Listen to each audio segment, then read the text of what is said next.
Hello friends, good morning. അപ്പോൾ ഇന്നെൻ്റെ ലൈഫിൽ തന്നെ ഒരു പുതിയ തുടക്കമാണ്. ഞാൻ ഡിഗ്രിക്ക് ജോയിൻ ചെയ്യാൻ പോവുകയാണ്. ഞാൻ ആദ്യം BCom പഠിച്ചത് ഒരു വുമൻസ് കോളേജിലാണ്. അപ്പോൾ ഞാൻ ഫൈനൽ ഇയർ ആയപ്പോൾ തന്നെ എൻ്റെ ഐഡൻറ്റിറ്റി ഡിക്ലെയർ ചെയ്തു.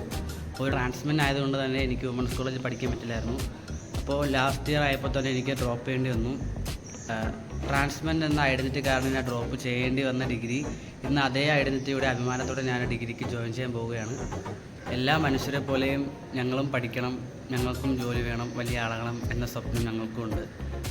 എന്നെപ്പോലെ ഒട്ടനവധി ട്രാൻസ് സുഹൃത്തുക്കൾ അവരുടെ ഐഡൻറ്റിറ്റി കാരണം പഠനം പാതിവഴി ഉപേക്ഷിക്കേണ്ടി വന്നിട്ടുണ്ട്. നമ്മുടെ കേരള സർക്കാർ കൊണ്ടുവന്ന റിസർവേഷൻ ഇന്ന് ഒട്ടനവധി ട്രാൻസിന് ഒരു വരുത്തിരിവ് തന്നെയാണ്. ഹായ് ഫ്രണ്ട്സ്, അങ്ങനെ ഇന്ന് നമുക്ക് എല്ലാവർക്കും വളരെയധികം സന്തോഷമുള്ള ദിവസമാണ്. അപ്പം ജാൻവിനും ഹിമയും ഇന്ന് ഡിഗ്രിക്ക് ജോയിൻ ചെയ്യുകയാണ്. നമ്മുടെ കേരള സർക്കാർ ട്രാൻസ്ജെൻഡർ വ്യക്തികൾക്ക് 2% റിസർവേഷൻ ഉന്നത വിദ്യാഭ്യാസ സ്ഥാപനങ്ങളിൽ നൽകിയിട്ടുണ്ട്. അതിൻ്റെ ഭാഗമായിട്ട് ഇവർ രണ്ടുപേരും ഇന്ന് പഠിക്കാൻ പോവാണ്. നമുക്കറിയാം, ഒരുപാട് പ്രതിസന്ധികൾ നേരിട്ടാണ് ട്രാൻസ്ജെൻഡർ വ്യക്തികൾ മുന്നോട്ട് പോകുന്നത്. അതിൻ്റെ ഇടയിൽ വിദ്യാഭ്യാസം എന്ന് പറയുന്നത് നമുക്ക് എത്തിപ്പെടാൻ പറ്റാത്തൊരു സാഹചര്യമായിരുന്നു. പക്ഷേ നമ്മുടെ കേരള സർക്കാർ വളരെയധികം നന്ദിയുണ്ട്. ഇത്തരത്തിൽ റിസർവേഷൻ നൽകിക്കൊണ്ടാണ് ഞങ്ങളെ പോലുള്ളവർക്ക് പഠിക്കാനൊക്കെ ഒരു ഊർജ്ജമായത്. അപ്പോൾ അങ്ങനെ ആ ഒരു ഇതിൻ്റെ ഭാഗമായിട്ട് റിസർവേഷൻ്റെ ഭാഗമായിട്ട് ഇന്ന് ഹിമയും ജാൻവിനും ഇന്നിവിടെ BBA-ക്കാണ് അവർ ചെയ്യുന്നത്. അപ്പോൾ അവർക്ക് എല്ലാവിധ ആശംസകളും നേരുന്നു. ഷഹാൻ, എന്തി പറയാനുണ്ടോ ഇവർ പഠിക്കാൻ പോകുന്നതിനെ പറ്റിയിട്ട്? ദീപക് പറയും, ഇവർക്ക് എന്താ പറയാനുള്ളത്? ഓക്കെ. അപ്പോൾ അങ്ങനെ ഇന്ന് നമ്മളിവരെ അഡ്മിഷൻ്റെ പ്രൊസീജിയറിന് പോവുകയാണ്. ബാക്കി പ്രൊസീജിയറൊക്കെ കഴിഞ്ഞ് അപ്പോൾ ബാക്കി ഇനിയിപ്പോൾ ആരെങ്കിലും ട്രാൻസ്ജെൻഡർ വ്യക്തികൾ പഠിക്കാൻ ആഗ്രഹിക്കുന്ന ആളുകളുണ്ടെങ്കിൽ ഒരു കാര്യം പറയാം. നമുക്ക് വെച്ചാൽ ഇനി ഏത് കോഴ്സിനാണ് ചേരാൻ ഉന്നത വിദ്യാഭ്യാസ സ്ഥാപനങ്ങൾക്ക് ബിരുദത്തിന് നമുക്ക് റിസർവേഷൻ ഉണ്ട്. അതേപോലെ നഴ്സിംഗിനും ഉണ്ട്. അപ്പോൾ ഇതിൽ ഏതെങ്കിലും കോഴ്സിൽ ഇപ്പോൾ ഓൾറെഡി ക്ലാസ് സ്റ്റാർട്ട് ചെയ്തിട്ടുണ്ടെങ്കിൽ പോലും നമുക്ക് എന്താ പറയുക അവിടെ അഡ്മിഷൻ എടുക്കാൻ പറ്റും. അത്തരത്തിലാണ് നമ്മുടെ റിസർവേഷനുള്ള റൂൾസ് ആൻഡ് റെഗുലേഷൻസ് ഒക്കെ സർക്കാർ നൽകിയിട്ടുള്ളത്. ട്രാൻസ്ജെൻഡർ വ്യക്തികൾക്ക് ക്ലാസ് തുടങ്ങി കഴിഞ്ഞാലും അവിടെ അഡ്മിഷൻ എടുക്കാനുള്ള സാധിക്കും. അപ്പോൾ ആരെങ്കിലും ഉണ്ടെങ്കിൽ പഠിക്കാൻ ആഗ്രഹിക്കുന്ന ആളുകളുണ്ടെങ്കിൽ ഇത്തരത്തിലുള്ള റിസർവേഷൻ ഉപയോഗിച്ച് പഠിച്ച് നല്ല രീതിയിൽ വരട്ടെ. അപ്പോൾ നമുക്ക് ബാക്കി കോളേജിൽ എത്തി കാണാം. അതേപോലെ ഇന്നിപ്പോൾ ഹിമയും ജാൻവിനും പഠിക്കാൻ പോകുന്നത് പറഞ്ഞ് ഇപ്പം ഷഹാന +2 ആയിരുന്നു. അപ്പോൾ ഷഹാനയും ഇനിയിപ്പോൾ കണ്ണൂർ കോളേജിൽ ചേരാൻ പോവുകയാണ്. ഷഹാന അപ്പോൾ ഒരാൾ ഇപ്പം നമ്മൾ ഇത്തരത്തിലുള്ള വീഡിയോ ഇടുന്നത് തന്നെ ഇത് കണ്ടിട്ട് മറ്റുള്ള ട്രാൻസ് വ്യക്തികൾക്കും അതിൽ ഊർജ്ജം ആയിട്ട് അവരും മുന്നോട്ട് വരട്ടെ, വിദ്യാഭ്യാസത്തിലെല്ലാം മുന്നോട്ട് വരട്ടെ എന്നുള്ളൊരു ആഗ്രഹത്തോടെയാണ്.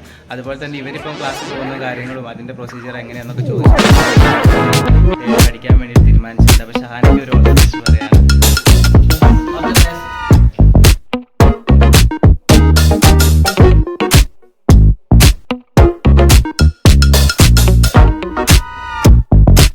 ഹിമ, രണ്ട് വാക്ക് പറയേ.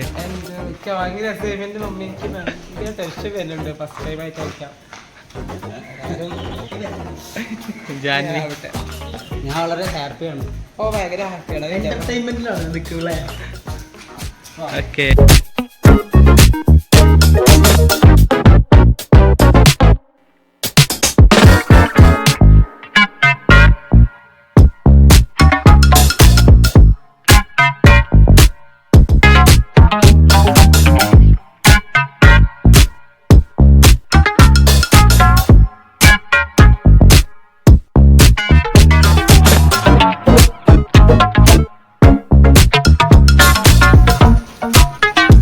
അങ്ങനെ മോർണിംഗ് ടൈമാണ് നമ്മൾ അഡ്മിഷൻ വന്നത്. അപ്പോൾ ഇവിടെ ഓഫീസിലൊക്കെ സ്റ്റാഫെല്ലാം വരുന്നുള്ളൂ. അതുപോലെ തന്നെ സപ്ലിമെൻ്ററി അലോട്ട്മെൻറ്റിൻ്റെ അഡ്മിഷനിൽ ലിസ്റ്റ് വന്നതിൽ ഒരുപാട് ആളുകൾ വേറെ ഉണ്ട്.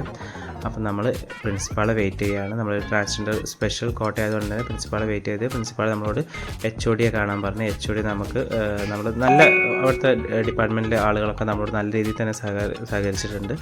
അപ്പോൾ നമ്മളിപ്പോൾ സംസാരിക്കുന്നത് BBA കൊമേഴ്സ് ഡിപ്പാർട്ട്മെൻറ്റിലെ HOD-യാണ്. ആൾ നല്ല രീതിയിൽ തന്നെ ഒരു ട്രാൻസ്ജെൻഡർ വ്യക്തികൾക്ക് വേണ്ട ഒരു സപ്പോർട്ട്, മെൻ്റൽ സപ്പോർട്ടാണെങ്കിലും നമുക്ക് നല്ല രീതിയിൽ തന്നെ നമ്മളോട് എന്താ പറയുക, നമുക്കൊരു ഫ്രണ്ട്ലി അറ്റ്മോസ്ഫിയർ ക്രിയേറ്റ് ചെയ്യാൻ ആൾ വളരെയധികം ശ്രമിച്ചിട്ടുണ്ട്. അപ്പം നമ്മൾ ഡോക്യുമെൻറ്റ് വെരിഫിക്കേഷനൊക്കെ കഴിഞ്ഞ് അപ്പോൾ പിന്നെ അടുത്തതായിട്ട് നമ്മൾ അഡ്മിഷൻ ഫോം ഉണ്ടായിരുന്നു, അതൊക്കെ ഫില്ല് ചെയ്ത് പിന്നെ നമ്മൾ ഡിപ്പാർട്ട്മെൻറ്റിൽ നമുക്കൊരു നോഡൽ ഓഫീസർ ഉണ്ട്. നമ്മൾ ഇവിടെ അഡ്മിഷൻ്റെ നോഡൽ ഓഫീസർ ഉണ്ട്. നോഡൽ ഓഫീസറെ കണ്ടു കഴിഞ്ഞതിന് ശേഷം നമ്മൾ വീണ്ടും അതിൻ്റെ പ്രൊസീജിയറൊക്കെ ഉണ്ടായിരുന്നു. അപ്പോൾ നമ്മളിവിടെ അഡ്മിഷൻ എടുക്കാൻ വന്നതിൽ നമുക്ക് വളരെയധികം സന്തോഷം തോന്നിയൊരു നിമിഷം എന്ന് പറഞ്ഞാൽ അവിടെയുള്ള അധ്യാപകർ നമ്മളോട് അത്രയ്ക്ക് ഫ്രണ്ട്ലി ആയിരുന്നു. അവർ നമുക്ക് ഈ ഒരു കോളേജ് അന്തരീക്ഷം എത്രത്തോളം ട്രാൻസ്ജെൻഡർ ഫ്രണ്ട്ലി ആക്കാമെന്നുള്ള രീതിയിലുള്ള ഒരു ചർച്ച വരെ നമ്മളോട് നടത്തുകയുണ്ടായി.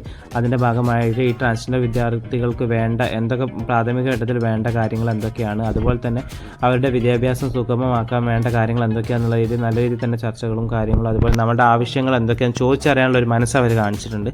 അതുപോലെ തന്നെ നമുക്ക് അഡ്മിഷൻ ഫീസിൽ 50% അവർ നമുക്കൊരു ഇളവ് തന്നിട്ടുണ്ട്. അപ്പോൾ അത് നമ്മളോട് അവർ കാണിക്കുന്ന ഒരു പരിഗണനയായിട്ട് തന്നെ നമുക്ക് കാണാൻ കഴിയും. എന്താണെന്ന് വെച്ചാൽ നമുക്ക് അത്രയും നമ്മൾക്ക് അറിയാമല്ലോ, ട്രാൻസ്ജെൻഡർ വിദ്യാർത്ഥികൾ പലതരത്തിലുള്ള ബുദ്ധിമുട്ടുകൾ നേരിടുന്ന ആളുകളാണ്. അതുകൊണ്ട് അങ്ങനെ നമുക്ക് അഡ്മിഷൻ ഫീസിൽ അവരൊരു ഇളവ് തരുകയുണ്ടായി. അതുപോലെ തന്നെ മറ്റ് കാര്യങ്ങളെല്ലാം നമുക്ക് പ്രത്യേക പരിഗണന വേണ്ട കാര്യങ്ങളെല്ലാം അവർ അതിൻ്റേതായ കാര്യങ്ങൾ ചെയ്യാൻ നമുക്കൊരു വാക്ക് തന്നിട്ടുണ്ട്.